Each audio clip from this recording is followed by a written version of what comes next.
what's most important for marketers to think about is, what is your brand? What does it stand for? And within these cultural moments, does it fit within your playbook? And if so, how do you then adapt it to feel like it's authentic to your brand? And I think we look at that at Milani all the time.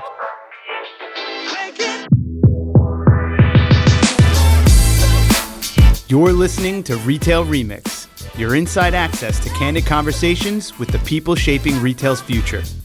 Here's your host, Alicia Esposito. I always love to hear firsthand from the folks who are doing the work, the ones who are shaping the strategy, guiding the creative, and really overseeing every step of the process. That's why I loved sitting down with Jeremy Lowenstein, Chief Marketing Officer of Milani. And what I loved most about speaking with Jeremy, obviously he has so much experience. He's worked for marketing teams of all sizes, across categories, and now obviously he is a marketing leader. But I also loved that we were able to talk about both the art and science of marketing and how he was able to talk about not just the creative tactics and channels, but also how you think about goal setting and measurement, and also team building and empowerment and engagement inside the organization. Milani is a brand that has been getting a lot of hype lately, but it's actually pretty established. It's been around for more than 20 years, but it's really hitting its stride by leaning into cultural moments, leaning into its dedication to inclusivity, and of course, its focus on providing prestige products at a competitive price. There are a lot of fun, creative pillars to play with, so I wanted to pick Jeremy's brain about how he strikes that balance.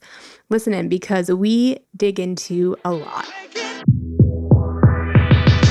Jeremy, thanks so much for being on the show. Thank you for having me. Excited to be here. And we have a lot to get into. We actually were chatting before we went live. I am a consumer of Milani products, the lip oil specifically, but excited to go behind the scenes of the brand, so to speak. First, I'd love for you to share a little bit about Milani as a brand, because although we've been hearing a lot about it lately and recently, it's a pretty established brand, right? So can you give us a little bit of the backstory? Yeah, the brand is 23 years old, started in 2001. And like you said, we've kind of come into our own right now. This is like right time, right place for Milani. The brand was started by a brother and sister here in California and was started really with a dual purpose. One was to democratize prestige beauty. They had this philosophy that said, why do you need to spend $40 to $60 for a prestige quality formula when you can spend $12 to $15 for just as great a product? So we do that by maintaining product and formula integrity from the same formula suppliers and partners that you would get from a brand that sells at like a Sephora. And we just strip back some of the packaging and say, hey, this is as great. We think about, I call it like, how proud are you to pull it out of your purse versus what's going to stay on your bathroom counter? So how do we balance those needs? But the second piece that I think was also quite incredible and forward thinking for them was they saw that the Black female consumer was underserved 23, 24 years ago when they started concepting Milani. So that was the original impetus for the brand. And now fast forward to today, Milani is the leading multicultural brand in the mass color cosmetics market. So that's a little bit of our history. And why I say right time, right place is as brands have started to champion sort of inclusivity, Milani has always been there. That has been part of why we started. So for me as a chief marketing officer, I don't feel this need to sort of put a flag out there and say, hey, we're inclusive, because we've always been there. So it's just how we show up in both our product development and what we bring to the consumer, and how we show up in our content marketing. And then the other reason why I feel like this is the right time and right place is I think COVID accelerated consumers' sort of eyes at looking across all the different channels out there and thinking about how and where they were going to spend their dollars on their product, and realizing that you can get prestige quality products at an affordable price point at a channel that they may not have been as likely to shop at before. And because this has been Milani's purpose for 23 years, And TikTok has helped really amplify our story. We've seen a real rapid growth and awareness with the brand. So today, Milani is actually the number 7 mass eye, lip, and face brand in the US. And we are the second fastest growing brand in the marketplace. Super exciting. And it's clear you have quite a bit of ammunition, so to speak, to work with from a creative standpoint, from a marketing standpoint. So I'm curious, I always love to hear a little bit about how people define success for themselves and for their particular roles. And I feel like marketing is so interesting because the approach, the vision, the goals are so different depending on where a company is at in growth, their category, and all that great context that you shared in your first response. So how would you define your role as it is today and really how you are setting goals for yourself and for your team, knowing that there are so many different pillars, so to speak, to pull from to guide your marketing strategy? Sure. So I think first and foremost, if I take a step back and think of my role as a leader and as a manager outside of just the brand, is I look at success for me as my team. Yeah. Building and developing a high-performing team that they feel empowered and successful, and that I'm sort of enabling and helping them grow as marketers, to me is my number one goal as a CMO. And I've had sort of been lucky and have had the privilege of managing people for a long time now. And it's exciting for me to watch people who I've mentored or have managed who are now VPs themselves. So I actually look at that as my number one priority is professional and of talent growth. When I think about the role of a CMO, it is ever changing. I think there are so many articles today written about the dynamicism of the marketer.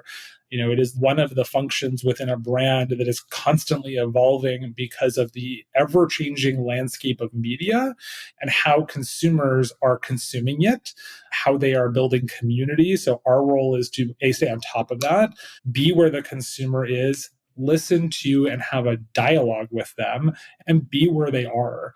So that to me is ultimately our role, is be the voice of and to the consumer on behalf of the brand and be the brand steward. So it's a very important role, but it is also about bringing my internal partners along. So when I talk about building and fostering community, there is the consumer community that is very important, obviously, because they're the ones purchasing.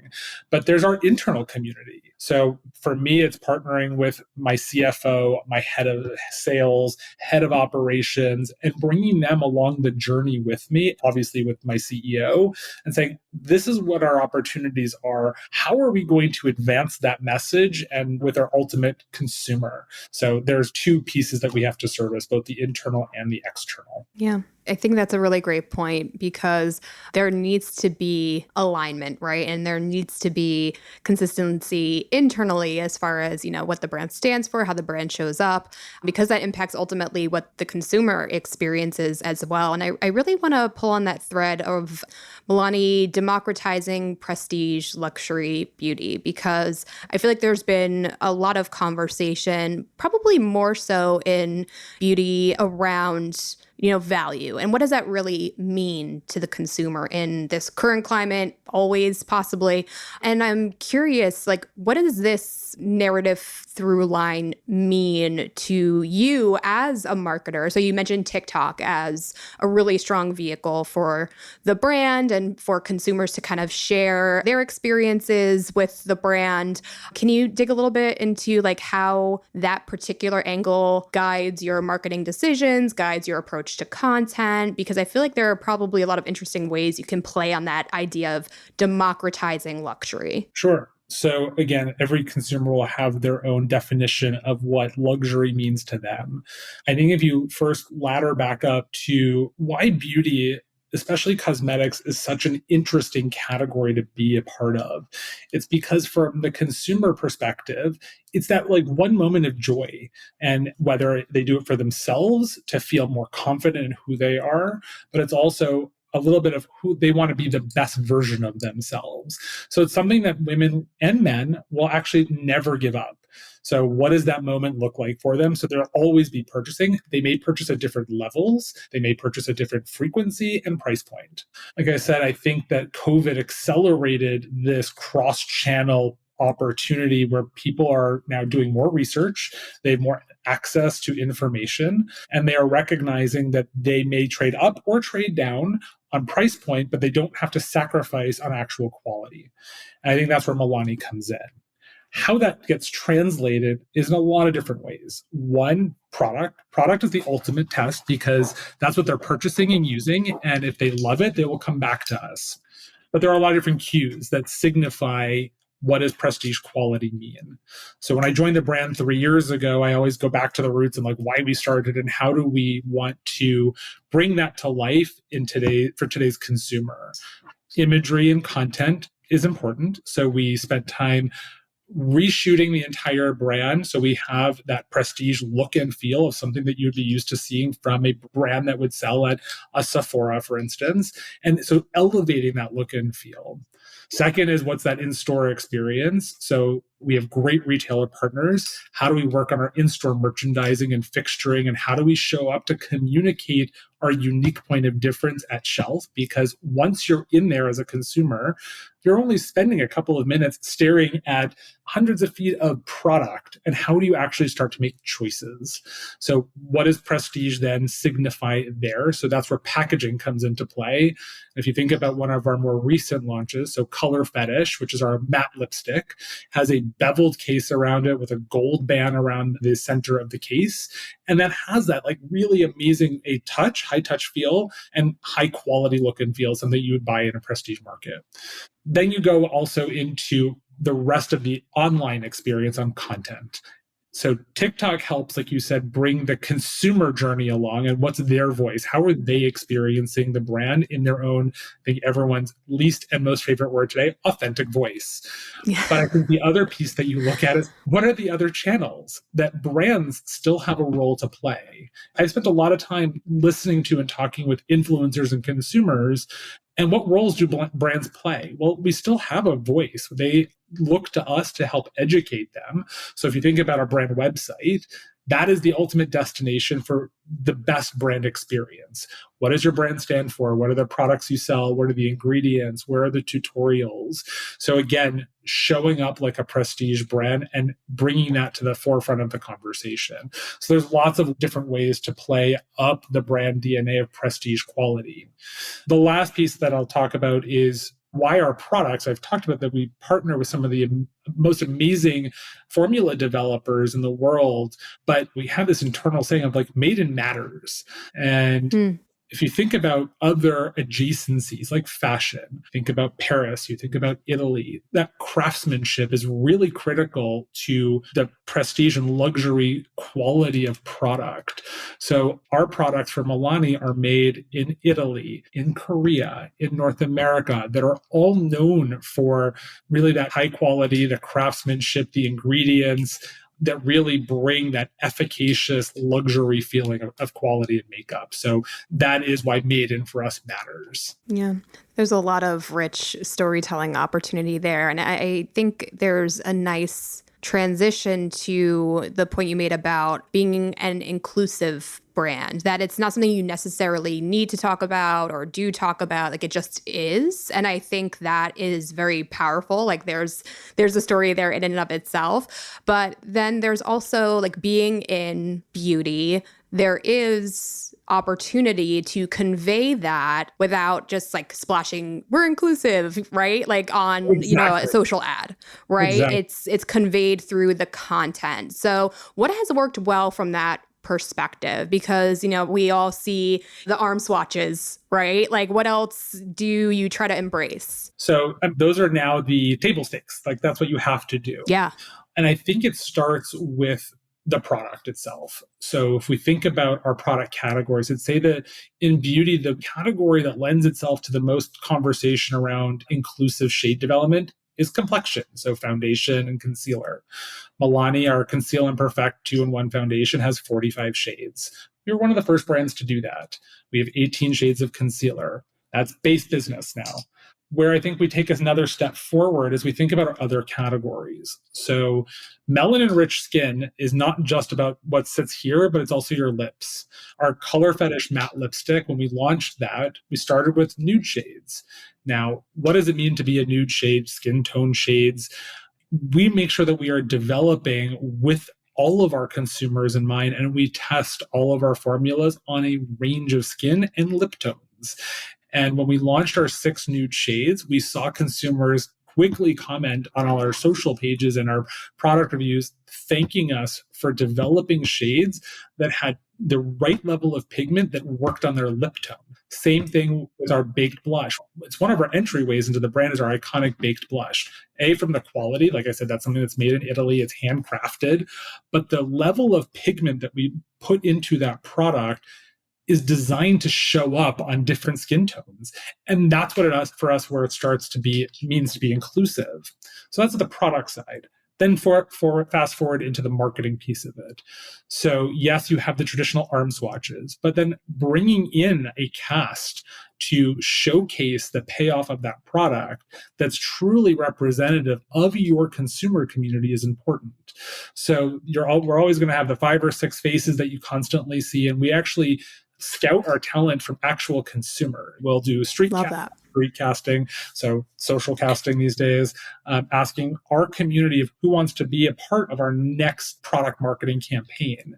And when we did some work for our foundation, we had a campaign last year called No Filter, Just Milani, that really focused on why do you use digital filters? Just use our product to really showcase the best flawless version of yourself. We went out and street cast 45 women and men, and they were from our community. And those faces, show up across our website, but they're also in store. So if you go in store and look at, again, this goes back to what's that experience and educating the consumer and seeing themselves represented. You can go into store, certain retailers will allow you to put on their bull noses or the shelf strips in front of the bottle a face. And it'll be before and after, and you'll actually get to see how that product and that shade works on somebody with someone of your potential skin tone. So again, bringing it all the way through the finish line and saying, we have that for you. And so there's lots of different ways to bring that inclusive nature to the forefront of the conversation. I love that. And in your response, talking about consumer feedback of the product, and they're sharing their firsthand experience with not just your product, but others as well, and saying thank you for doing it right. What role does UGC play for you guys? And how do you aim to incorporate that, not just to guide your strategy, but also to help enrich the content that you're using and sharing across channels? UGC is very important. And again, I think, we talk about what the role of influencers are and creators. They're the new form of brand spokespeople. But at the end of the day, influencers are just consumers. And they start as real brand and product users who have user-generated content that has put them on the map and being a trusted authority in something specific. And that could be reviewing complexion products or mascaras, full face consumers and influencers. So for us, user-generated content helps to continue to amplify our message about what our product does for different consumers and how it can be used. So we are constantly doing outreach to new creators and consumers, asking them for permission to continue to use their content both across our owned platforms and also potentially amplifying it with paid media. Because again, consumers want to hear from each other that peer-to-peer review is really important, along with the backing of brand content. Yeah. I love a good UGC ad, especially video. Like, I feel like some brands are so creative. Yeah. Agreed. And I should have asked this earlier. As far as your target consumer, like, do you guys fall within a certain demo at this point? Like, everybody's talking about Gen Z, for instance. Is that a big focus for you, or do you go across? Gen Alpha, again. Oh, gosh. Didn't get me started. We are, I'd say, predominantly a millennial and Gen Z brand. Okay. I think part of that is the Gen Z consumer are high experimenters. They want to try everything, which is great. And I love that they want to play with all of the different products. They want all the shades, all the things. I think once you are, the millennials who become a little bit more discerning in their purchase choices, and they start to recognize quality. So when we think about, especially in the mass shopping environment that we play in, Milani is a little bit more on the premium version of mass. And they recognize us again for delivering that prestige quality at a little bit more of a premium price than other brands in mass, but more accessible than that you would get from a Sephora, for instance. And so you end up building this loyal consumer who's probably a little bit older because they're making strategic choices on where they're going to spend their money. And they may use fewer products, but are more loyal. Yeah, it's really interesting because when you break down the core info of the demographics, like when they were born, there is a really interesting overlap between millennials and Gen Z, especially as we think about now we're seeing like this Y2K resurgence, right? So folks like myself. It makes me feel very old. When I first heard geriatric millennial as a term, I was like, no. But seeing that resurgence come back is interesting because you're seeing Gen Z be the ones to embrace it and bring it back, whereas millennials are like, don't tweeze your eyebrows too much. So I'm curious, like, how do you guys play with that? Like looking for those interplays between the different audiences that you serve? Yeah, I will quote one of my favorite stand-up comedians, and she calls us, it's like we're the elder millennials. Yeah. And we were there first. But I think it's, like cultural trends are cyclical, just like makeup. Yep. The 90s are having a comeback. For us, it's, as an elder millennial, it's something that really resonates with us still. But, for Gen Z and Gen Alpha, it's new for them.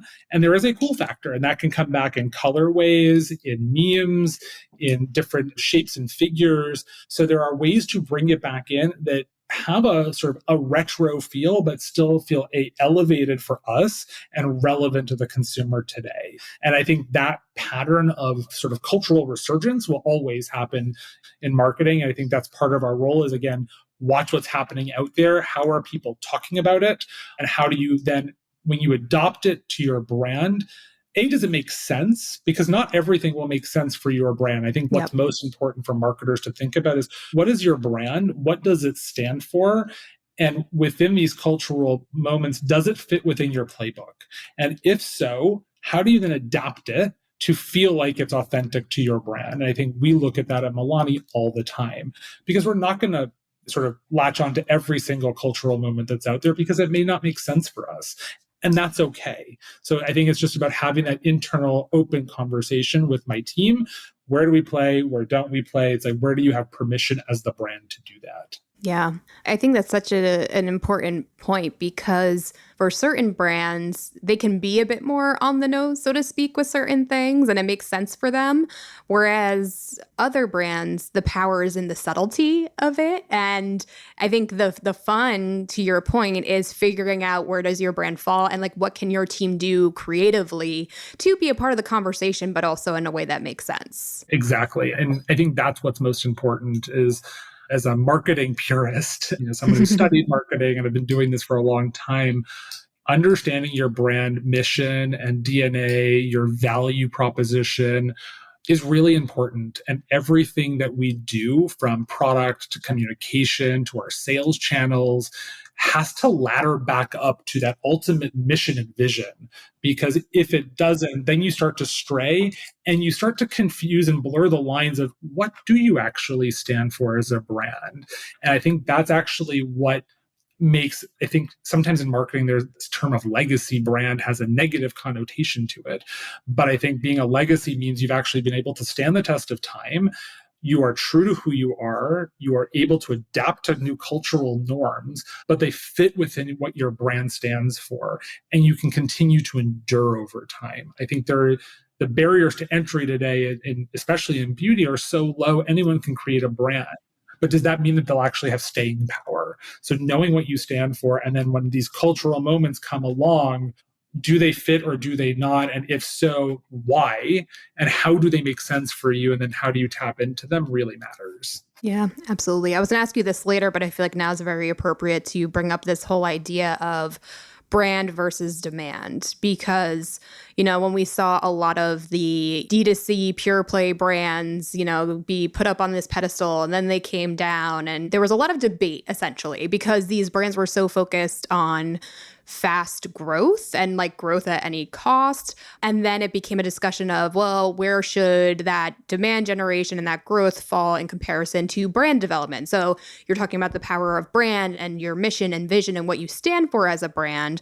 How do you guys think about that strategically, tactically? Because, obviously, in my opinion, at least, brand is the core, brand is the foundation, but you still also need to meet the KPIs, meet your bottom line results. So how do you go about balancing that? Sure. And you're right. Brand is always at the core because it ultimately is what you stand for. And then everything else is a tenant within that. And that is the product, that's the marketing, that's the sales channels. And I've worked on pure play D2C brands before, and they were amazing. And they've had a place in that ecosystem and in our sort of history as marketers. Agree. But you're right, it was almost addictive to be able to spend to buy consumers. But that doesn't mean that the consumers may understand what you stand for. And I think when you go back to what is amazing about especially beauty and cosmetics, it's a very high touch category. There is seeing the shade, touching the formula, holding the package. And I think this omni-channel experience of online, offline is really critical, which is why you're seeing the growth of like an Amazon, but you also have the brick and mortar retailers who quickly advanced their own D2C playbook because they saw that consumers, you need to meet them where they are. And there is that consumer who may want to go into store, browse and touch and feel, but they may decide to come back and purchase later. And you want to give them that opportunity, and that opportunity may be online. So I think it is striking that balance of here's the brand, but then how do you create demand is, again, what are the cultural moments? What are the beauty thrives on innovation. So the innovation cycle is pretty constant, whether it's the once a year or twice a year big moments of new launches, or it's the collaborations that you do with an adjacency. For us, so our Fruit Fetish lip oil, we launched about a year and a half ago. And we were really one of the first to market to capitalize on this kind of a new category. And now everybody has a lip oil. But when I sat with my team and said, okay, that we're now in a sea of lip oil. How do we start to create that demand again for our brand? And what makes us unique in the marketplace? And while all lip oils they're all hydrating, they all have the doe foot applicators, fantastic. What makes ours unique is, yes, we have great shades, but lip oils are meant to be a little bit translucent. What's great about them is the addictive flavor profiles. And that is really unique in the marketplace. And that's why people buy multiples of them, because they want to taste, whether it's the honey fig, the cocoa cacao, the blackberry agave. And when we said, how do we bring these new flavor profiles to the surface of the conversation? For me, it was, you can be very myopic and just focus on the beauty creators, but people are multidimensional. What are their other interests? And food and beverage, obviously, is one of them. Makes sense with Fruit Fetish. We also looked at our TikTok and social channels, and those types of content and creators were resonating and driving engagement, video views, video creation. And so a few months ago, we launched a content series called Chef's Kiss. So very appropriate. Tie into the chef piece of it, tie into the kiss piece of it with the lip product.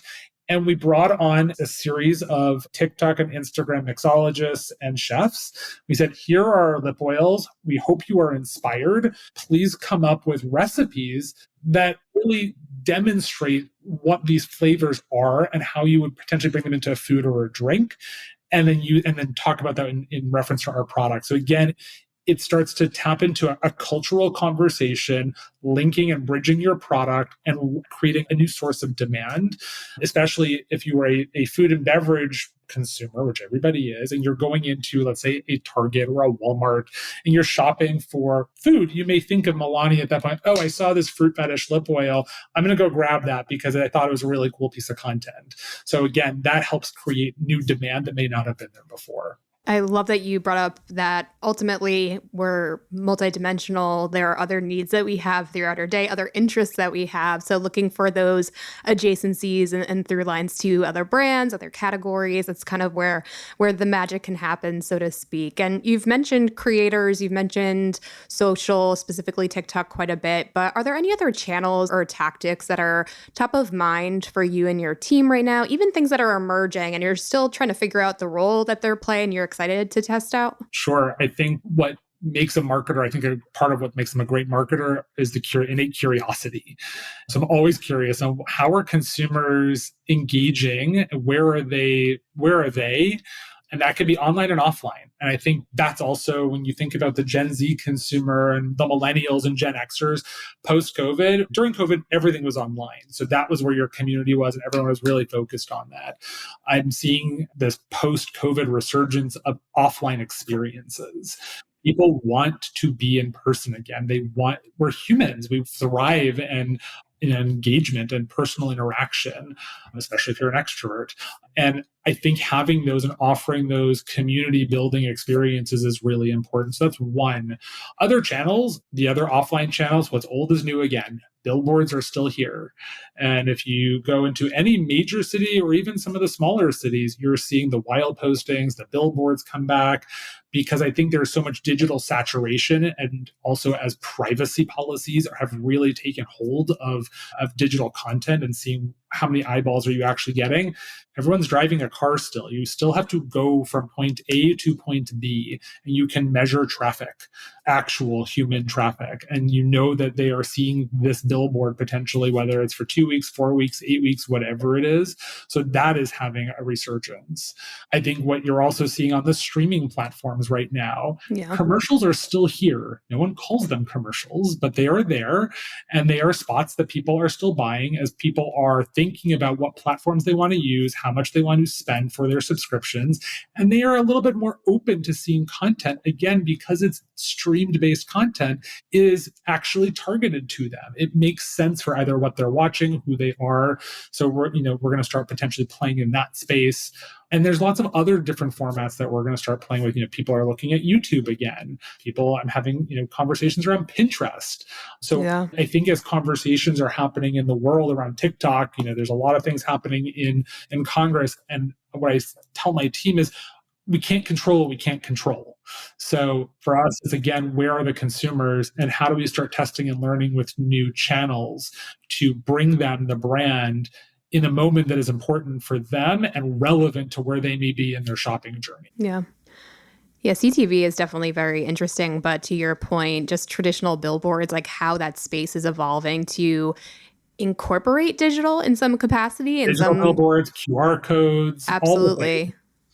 Yeah, absolutely. It's very, very interesting. I think even here in LA, you look at these billboards and this has been around for a long time, but I see it more and more now is call it artists, the artistry of people going out and actually painting the murals again.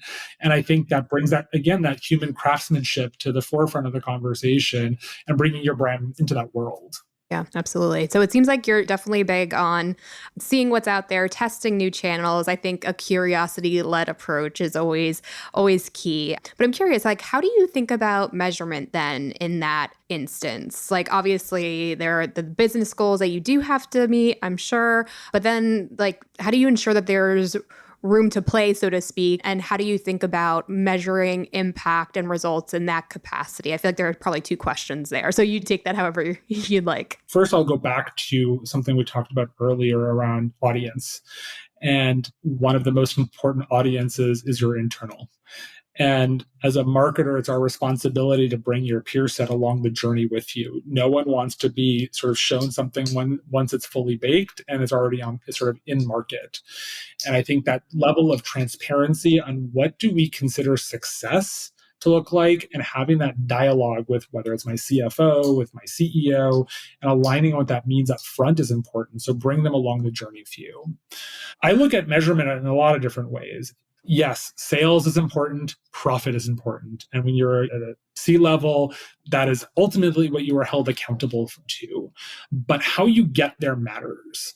And in order for a consumer to purchase, they have to be made aware. So looking at both Aided and unaided brand awareness is important for me, and tracking that over time relative to your spend, your earned media, the viral conversations and content that happen in those moments. So at least you can do some level of attribution to why you may see either awareness go up and then ultimately translate into conversion. So I think there are lots of different KPIs, and also looking at if it's a D2C only play, what does ROAS look like? What does your cost per acquisition look like? What does your lifetime value look like? If you're purely looking at owned or earned social, it can be the virality, so content views. It's also the engagement. And I think that term engagement can be very vague. And I work with my team on defining it, because if you think about Instagram or Facebook, or even now TikTok, just that constant thumb scroll, and whether it's a like or a heart, that's probably a passive engagement. They may not actually recall what they just saw, but then there's other active engagements where they've either saved that piece of content, reshared that piece of content, commented on it.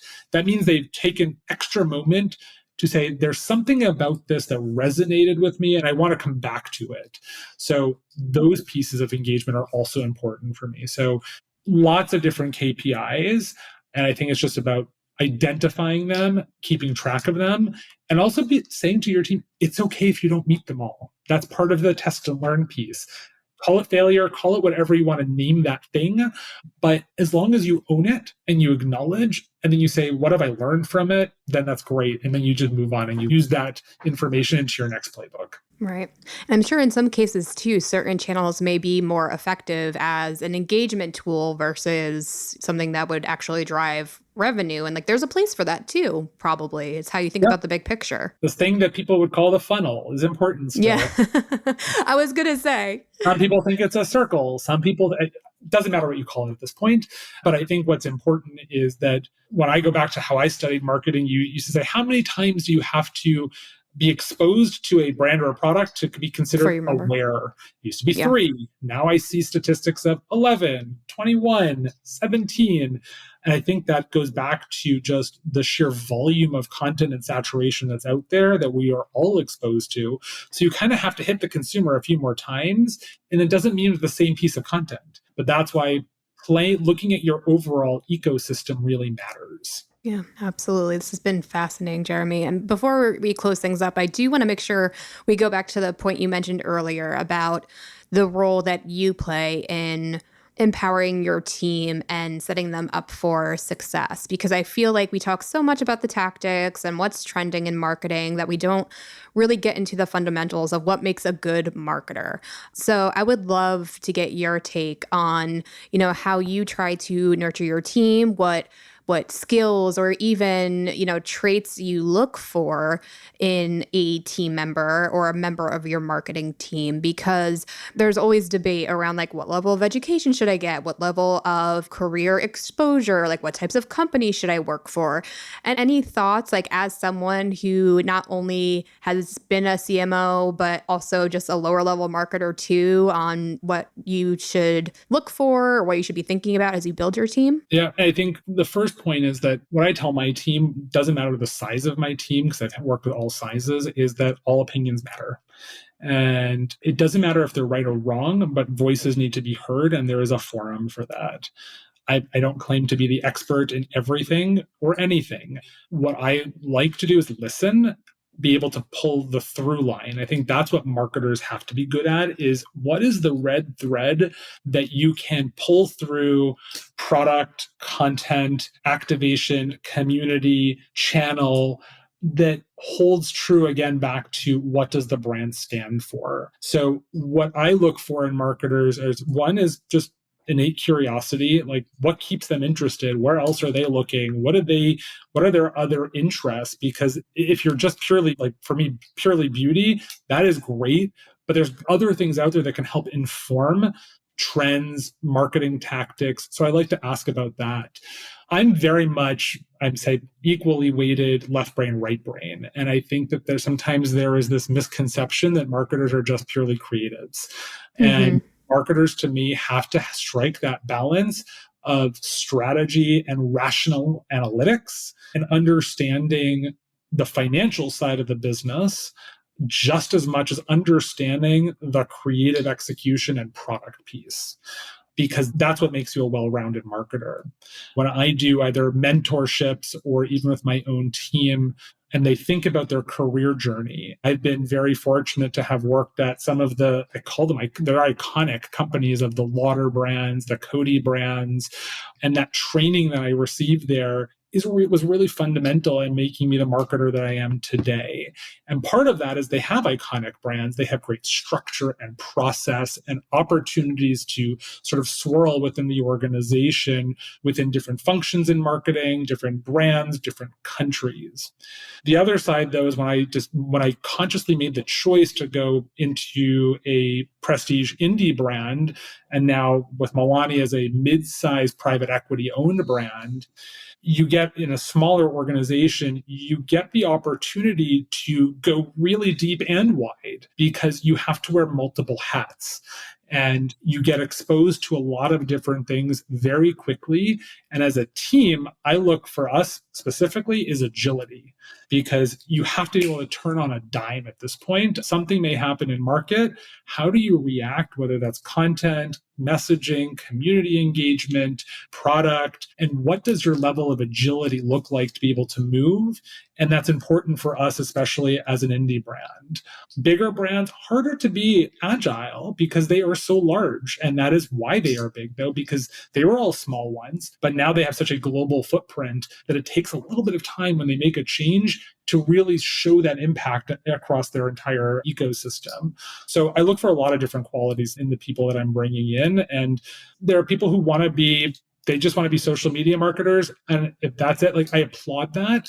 But I always encourage my team and my marketing team to say, be open to new experiences and new assignments, because that ultimately makes you think a little bit differently. And also be open to shadowing and asking questions of your peers in other departments. Learn how to read a P&L. Go to your factories or your warehouses and watch how your product is made. So that way you are connecting with your supply chain and operations team to see the bottlenecks that may come in. And as you're thinking about it in the marketing innovation and product development process, how can I make this more efficient for my operations team, which ultimately impacts cost of goods and ultimately your profit margin. So being aware of that and starting to be open to those experiences for me is quite important. Love it. A lot of stuff to consider. And I think a lot of insight that our viewers and listeners can take away for themselves, for their own personal careers, and also how they nurture their own teams. I think it's important to always stoke the fires of creativity and curiosity, especially in an industry that's always changing. And, there's always something new to figure out and discover. And find mentors. Mentors are important. I still have my mentors from when I was a marketing intern. And that's important because, again, we all grow with each other and we can always learn. It doesn't matter what level you're at. And don't be afraid. The worst that someone can say is no. Yeah, absolutely. And Jeremy, as we close out our conversation, I have to ask, we talked so much about the vision, the strategy, all of the great things that Milani has been doing. What's next? We're recording this end of May. Before we know it's going to be back to school planning, holiday planning, 2025 planning. What are you thinking about right now? Not to overwhelm you. I am thinking about 2027. I think that I'm sure. Marketers have this, people make fun of me at work and my friends. I always like, what year is it right now? Because I know. While we're living in 2024, my brain is actually living in 2025 and 26 because we have to think that far ahead on the product development cycle and what are we bringing out next. But I will share, we actually are launching a new campaign that will debut at the end of June. So it is in celebration of our Make It Last original setting spray. So setting spray it's always been around. People use it to set, it was kind of the makeup artist's best kept secret to set your makeup look. And Milani has the #1 setting spray in the mass market with our original setting spray, natural finish. And we are going to bring that to the forefront of the conversation with a new campaign, partnering with 4 amazing female athletes. And that campaign will debut within the next few weeks. It's called Face Set Mindset. And it's about, I go back to, again, what does beauty do for you? And there is this balance of self-confidence. And when you feel like your face is set, then your mind is set also to take on whatever you're about to face in that day. That could be whatever your sport of choice is. It could be that basketball game. It could be that, that floor routine, but it could also be as simple as your next interview or your next meeting. And that whole balance of mental health and mental stability and strength, along with how you show up, bridging that gap between the two is really important. So I think we're putting out this campaign. I'm really excited. A lot of new elements that will come to play. Like I said, 4 amazing women. I can tell you who they are. So Jordan Childs is one of them. So she is a gymnast, award-winning gymnast. We have Sabrina Ionescu from the New York Liberty, from the WNBA. We have Maddie Rogers, who is an Olympic weightlifter, and Chiako Bogu, who is a gold medaling indoor volleyball player. So all really have, strive through tough things in their own day-to-day and have to have product that endures both the test of time and the test of whatever sport they are playing.